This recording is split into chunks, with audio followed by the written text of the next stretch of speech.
It felt like you came off the bench today and really kind of energized the team offensively with some of your playmaking. Made some nice passes, had a nice back cut for a layup, another one kicked over, got Adrian a shot. Just kind of talk about your comfort level in year two and being more of a threat offensively.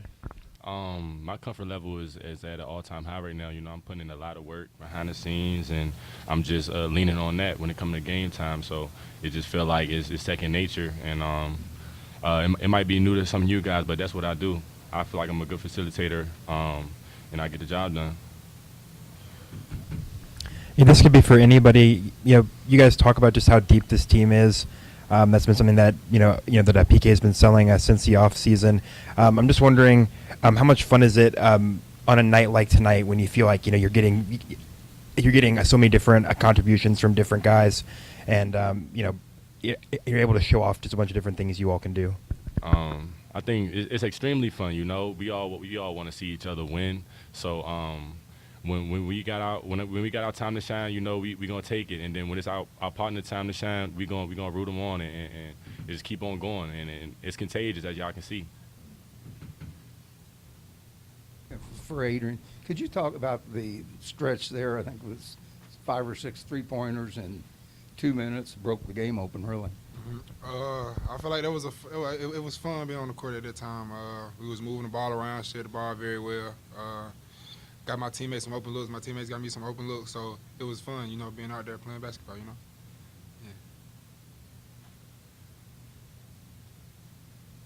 Michael, just kind of talk about where you are and how you're feeling in terms of running the team, running the offense. These last couple of games coming off of that Arkansas loss, it's been dominant. It was dominant against Indiana. It's dominant again tonight over Memphis. What do you think has changed?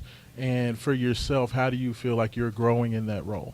Man, I think, we're coming together as a squad. I think, as far as for myself, seeing my teammates eat as a point guard, I think that just, boosts my confidence to another level just to be able to be myself. They keep encouraging me, hey, keep staying aggressive, keep being you. And, to be able to create for them and get them easy open looks, which is I know every day they're in the gym. So, if they give them easy looks, 50% of it's going to go in the rim. So, them having trust in me every single day, just telling me to stay aggressive and telling me to be myself, I think, encourages me to, go harder for them and play for them. Mikhail, I think you guys were up about 23 in the second half, and you took a shot. Coach Kelsey appeared to not like your choice in that. Mm-hmm. Without getting into the specifics of what he said, what was the general tone? I mean, because you guys, the game was score-wise, you guys pretty much it was over, right? Mm-hmm. So what was kind of his tone and his message to you? Man, honestly, it was just in that moment in time, we didn't have really good possessions. We didn't string really good possessions out the first 3 possessions. So, me taking that one leg shot, I didn't play off of 2. So I think that's what took him over the top. You ain't playing off of 2, you're playing off of 1. He just told us, hey, it's 0-0. We got to get a good possession. We haven't had a good possession, a couple of possessions, and we haven't been stringing stops as well. So I kind of think all of it, it took care of itself, and he just popped off. But that's what you want as a player. You want somebody to hold you accountable, and I've been used to that just because my father has been the same way. So it was just nothing for me. I just took it as a grain of salt and continue out there and to go hoop. Yeah, kind of sticking with the theme of you guys, getting to see each other have their moments. I was wondering if each of you all could kind of pick a moment, that you saw from a teammate, that stood out to you tonight. Something, that was really fun to watch from your perspective. It's hard to pick one specific moment. We got so many. Probably. I say I drove baseline. I hit AD, and he knocked my 3 down. So that getting that assist right there, just watch my brother hit that. Yeah, I mean all of us. Everybody had a moment at time in the game. There wasn't no specific one, just because we were playing great basketball and we were just playing, together. And I think when we play like that, it's hard to beat us. So I feel like the best plays out there is when we was attacking the cup hard. We try to get some posterizers, and I feel like them going in there trying to do that to the other team, it just give me energy as well to just, be mentally there. Adrian, you've been a monster on the plus minus all year long, but most of your contributions so far has been more hustle, energy, rebounding, defense. But the last couple of games, your offense has been really taking off. 5 of 8 from 3 today. Where are you at in terms of your comfortability level? It really seems like you're starting to take that next step. Yeah, I feel like the last couple games that we played, I've been getting comfortable, with my role playing defense. I know I thrive on defense, so I try to give my teammates that each and every game, coming out playing my hardest, and they give me confidence to play my game on the offensive end, so that's what I'm doing, Question for any of y'all. You saw how fired up Pat was yesterday, getting, Cardinal Nation, I guess, in this building and expressing the meaning of this rivalry and what it means to have Memphis come play. What did he tell y'all about that rivalry, even though y'all are probably too young to remember those matchups back in the day? He just said it was an old, gritty rivalry, and it's going to be a rock fight. And the hardest playing team going to win, and the team that win that rock fight just going to be the one that come out on top.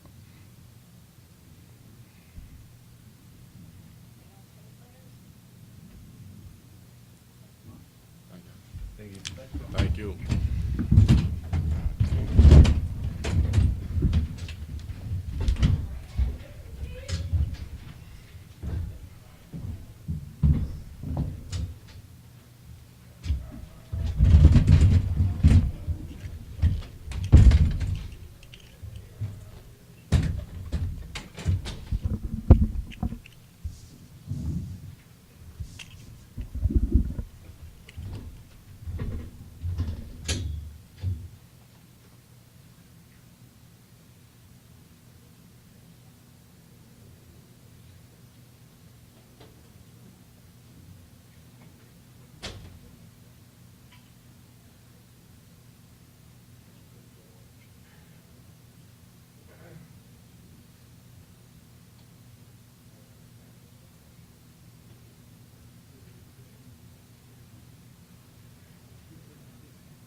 Coach.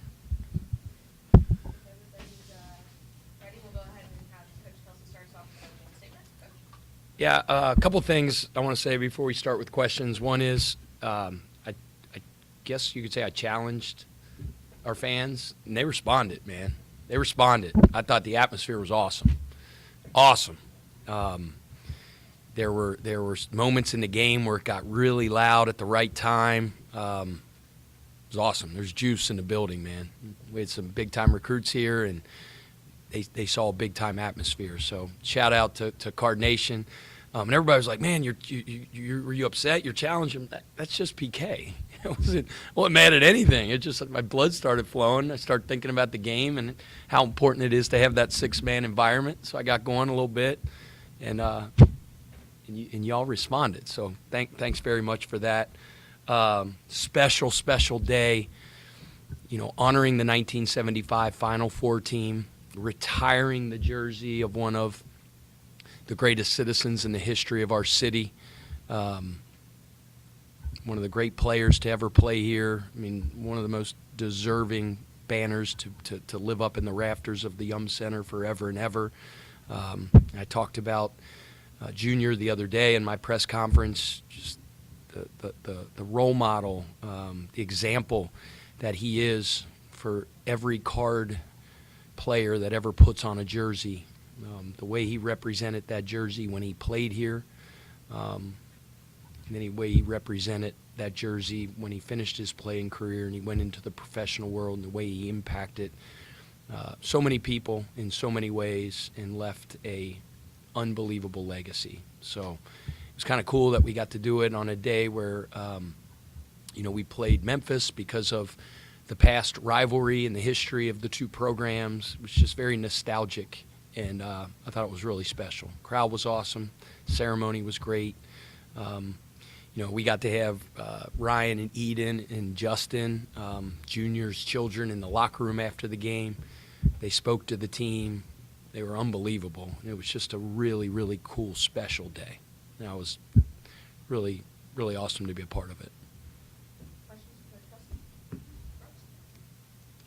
Kelsey? Yeah, Pat, could you just speak to, you've spoken all season about just, a depth being a huge strength of this team, and it felt like that was certainly the case today, just getting different sort of contributions up and down the roster. What stood out to you just in terms of, taking a look at just, the things you got from different guys coming off the bench today? Everybody raised the level of play when you come in. You don't want guys off the bench to maintain the status quo. Our depth is one of our great assets as a team, but our players embrace it. They embrace it. Ollie didn't play as many minutes today, but man, was he unbelievable on the sideline, cheering Zoo on as Zoo went on and gave us some big minutes and gave us a boost. KP, he came in, gave us a huge boost, got the crowd going, dyed his hair again, made 3 threes, did what KP does. And Javon Hadley and Kanai over there cheering their butt off for him. It's power of the unit. It's the uncommon commitment to the guy next to you. It breaks human nature, but it's something that we take such pride in. We recruit individuals that are about that, and then we protect that culture every single day, and it was on display there tonight. I mean, you name it. Adrian Woolley off the bench, phenomenal. Gave us a big boost, made a bunch of shots. I mean, you told me we'd make 18 threes and Isaac McNeely would make 0, right? That's crazy. But Isaac McNeely's over there leading and cheering guys on and being a great teammate. Kobe always comes in and gives us a big boost. Had that sick dunk, which was unbelievable. Thought Kel's floor game was phenomenal, scored for us. What's so awesome about Michael Brown is he's that superstar with 8 million stars next to his name and draft status and all this stuff, and you can coach that dude hard. You know what I mean? That one time out, everybody was playing like crap. Everybody was over-dribbling. Nobody was guarding. But you know whose fault it is? It's the point guards, right? It's the point guards. It's a quarterback on the floor. There's 4 other guys making mistakes. It's the point. And you know what? You can coach him hard. He's like, yep, coach, got you. You're right. And then he comes out at the end of the game, gives me a big hug and smiles like he's a special, special kid. Y'all know he's a special player. He's a special kid as well. You mentioned Kaysen coming in and hitting the three-pointers. That stretch there was, I think, 6 3-pointers in 2 minutes by mostly Pryor and Woolley. What went into that? What were you seeing? I have to go back and watch the tape, but usually when we're getting out like that and getting open looks, it's coming off when we're stringing stops together. They picked up full. They pressured us all game long, and our thing was, usually on dead balls we run. That's when we run our sets. Like we play a very free flowing downhill, fast pace, but that's when the official touches the ball. Usually that's when we're going to run a set play. But we were just like, forget it. Like, they're pressuring us full court. Let's set a full court ball screen and get downhill, touch the paint, and start playing. And a lot of our threes came off that.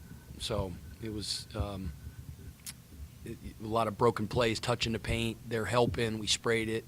And then we had 80% of our field goals assisted on. That's crazy.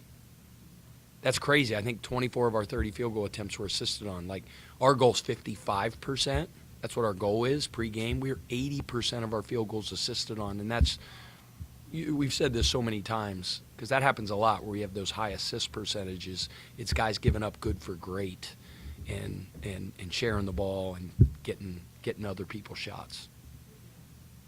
Coach, when I talked to Coach Brown during the football season, he said when he's preparing for a game, he goes out there and he prepares, but he's almost worried, is he preparing enough? Is he getting enough done? He's nervous all the way up until the day before game day. For you had a whole week off. You have a tough opponent in Memphis. Like, do you feel that same kind of fear of did you do enough? Like, what's your mentality going into? Always do. I think every coach feels that way. It's like what's too much and what's not enough, because sometimes if it's too much, your guys play frozen, they play robotical. It's diminishing returns, right? But if you don't do enough, and so you got to find that balance. But there's we as coaches, we're paranoid, we're overthinkers. Our biggest fear as coaches, I don't want to speak for somebody else, but I'm sure most coaches can attest to this. Your biggest fear is like letting your guys down and not preparing them for every situation, or when you're in a situation, not being able to give them solutions. So, the way we structured the week, and I said this in a press conference the other day, is the beginning, front end of the week was about us, right? And then we usually go 2.5 days or so getting ready for a game, unless like this one coming up against Tennessee, we'll have 2 days of preparation. 2.5, the coaches will start preparing when we walk out this door. But in terms of the guys, we want them to refresh their minds, their bodies tonight.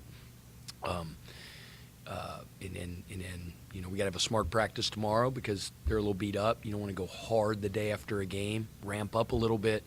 And then we're going to play, one of the most physical, rugged teams in college basketball, if not the most rugged and physical team in college basketball, in 2 days. So we got to be ready for a battle. Hall of Fame coach, number one rebounding team in the country, big-time environment. It's a great opportunity for our team. We got to have 2 great days of preparation, then be ready to go into that Lions Den. Yeah, looking forward to that game. I mean, just how important is it to get to get Kaysen out there today and get him close to a 12 minutes of run and try to get him back in the swing of things. I think this is the first time he's gone over 10 minutes since he's come back from his knee injury. Just how big is it to kind of get him out there for longer stints now? Yeah, he deserved to be out there for longer stints.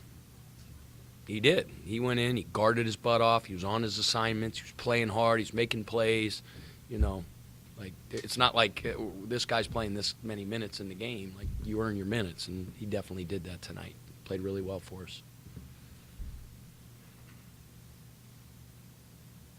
You guys dominated in just about every category tonight. I guess the only one where Memphis found any success, offensive rebounding, especially with Tennessee coming up. They're a bigger lineup as well. What do you have to do to kind of shore that up to make sure that doesn't happen? That's one of the best things that Memphis does is they are ferocious offensive rebounders. I mean, you saw when they walk out to the jump circle, you're like, gosh, dang, they're big, and they're athletic and they're long and they crash the glass.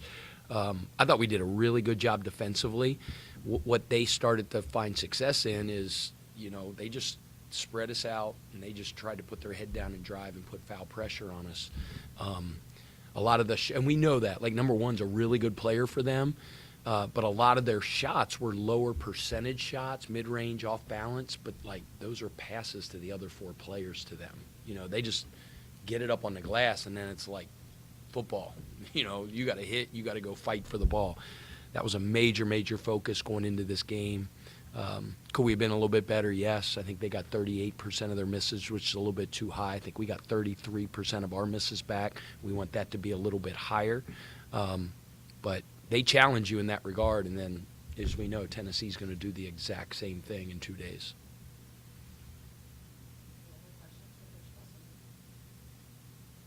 Awesome. Thanks, guys. Everybody good? All right. Thanks. What's up, Coach?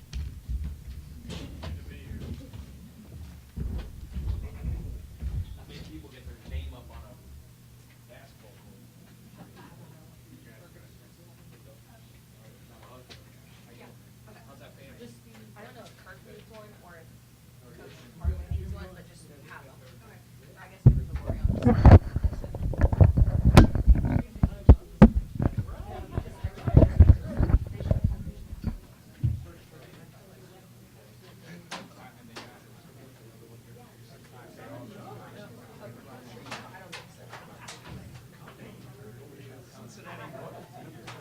Yes, Coach Hardaway will be in here in a few minutes. He's at radio. I'm told he's at radio. So.